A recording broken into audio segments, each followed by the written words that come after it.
everyone, my name is Ashley Shaw and I am playing Aurora in Matthew Bourne's Sleeping Beauty. Hi everyone, I'm Andy Monaghan and I'm playing Leo in Matthew Bourne's Sleeping Beauty.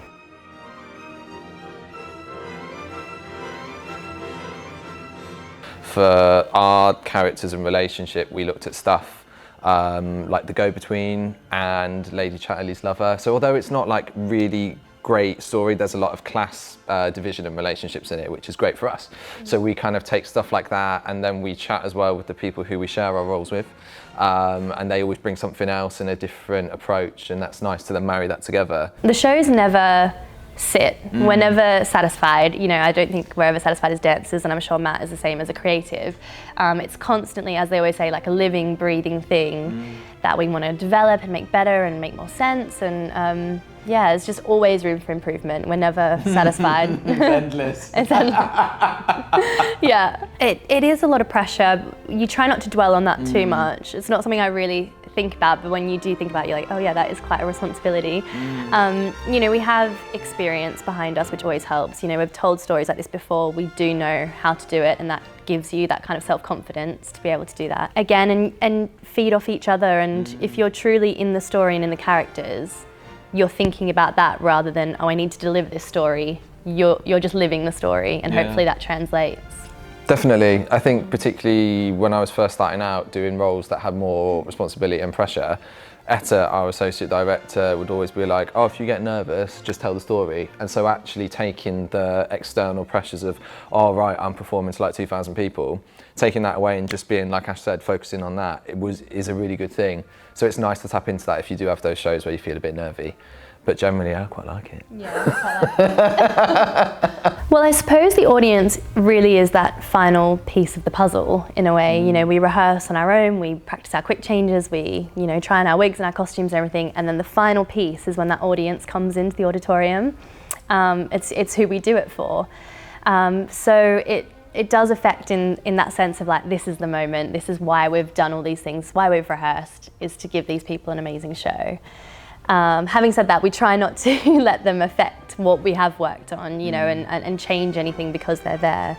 Again, we're telling the story as we would, but for them. I think that's an attraction of this company, actually, because the work is so rich in detail, and then you also have different casts as well. So people do like to come back and see the show more than once, which is lovely for us.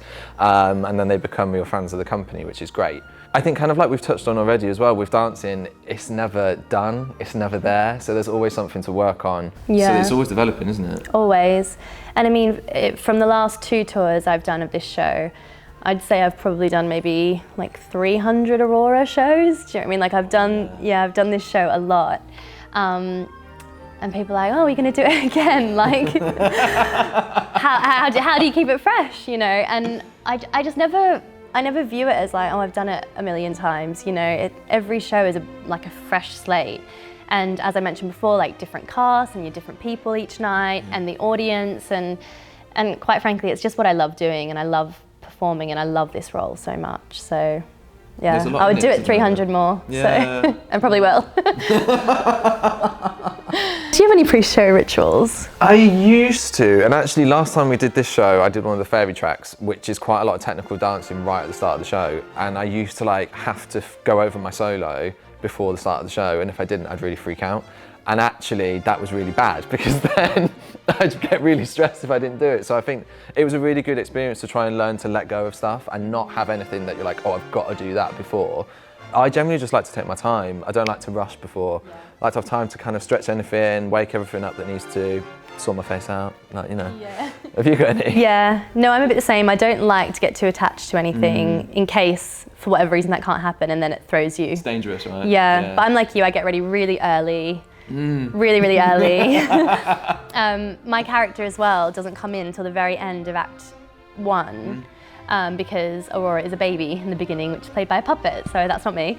So I have probably about 25 minutes of the show from when it begins till when I'm actually on. But I feel the need to come down at beginners, and I do my bar in the wing whilst the fairies are all doing their solos. And I've actually like musically choreographed a bar to the show. Yeah, which you just reminded me of. But yeah, just doing that bar in the wing and watching the fairies and getting into the show even before my entrance. Thanks so much for coming to see us. We can't wait to see you all on tour with this brilliant show.